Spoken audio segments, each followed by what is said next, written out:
Jeremy with the Garden of Vegan. Today we're going to be making sinless fudge.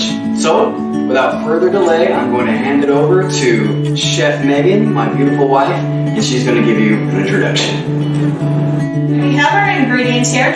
We have raw cashews, some Medjool dates, unsweetened almond milk, coconut oil, walnuts, and almond butter. Now, we're using Lakanto monk fruit with erythritol. This is the Confectioner's kind, as well as Lily's dark chocolate. For those who do not use chocolate, you could also use carob, but you're going to need to have some kind of extra base, like a cocoa butter or more cashews to your ingredients.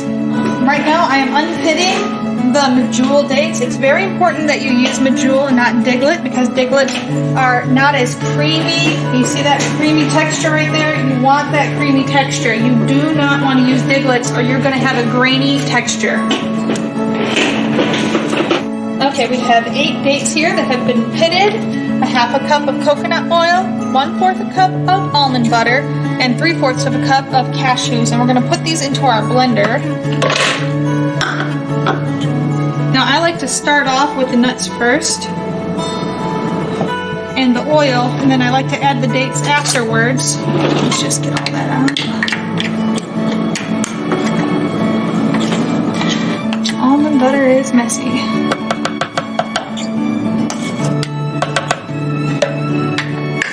Alright, and here's coconut oil.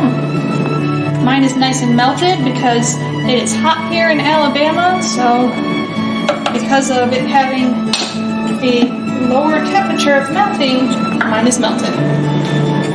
So let's get our top on here. And we're going to go ahead and start on a low. If you have a Vitamix, start on low and gradually go up.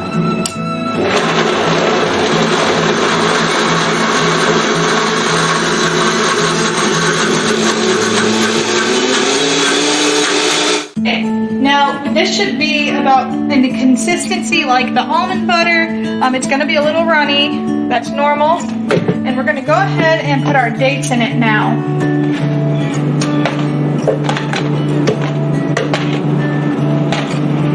All right, once we get these in, we're going to go ahead and do a slow blend and gradually go up.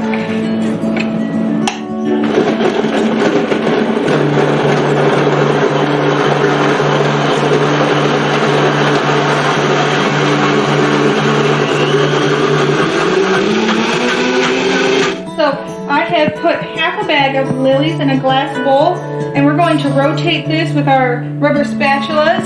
Underneath it is in a pot of water, so you do not burn it. Don't microwave it. Don't put it in a pan thinking that you're not going to burn it. Every time I do, I burn it. So we're not going to burn our chocolate today.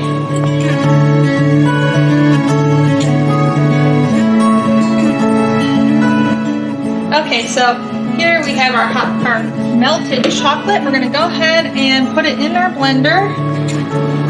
There it goes. And of course, I like using a rubber spatula because I can get every last bit. Now my kids don't like that because they get less chocolate, but oh well. We have our monk fruit sweetener with erythritol. This is powdered down like confectioner's sugar. And right now I'm putting in 1/3. Now, I like mine a little sweeter, so I'm actually going to put 1/3 and half of a cup from the third.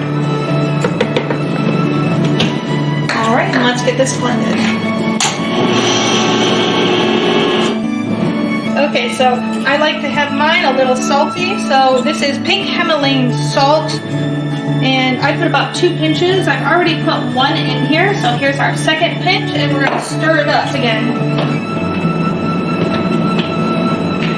I'm going to put a little bit less than 1/4 of a cup of milk. I like to put it in gradually, so we'll put a little bit in and we'll blend, and then when it gets a thick, creamy texture, we stop.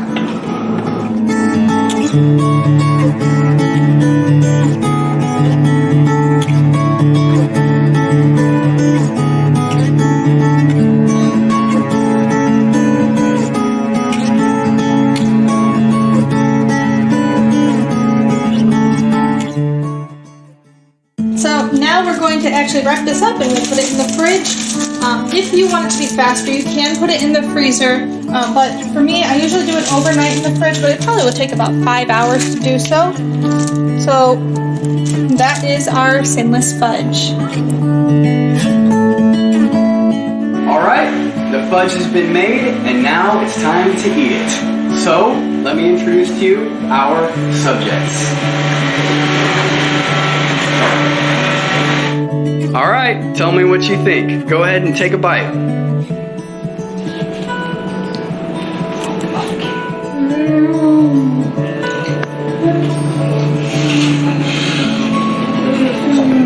Well, what do you kids think? Delicious. Yeah.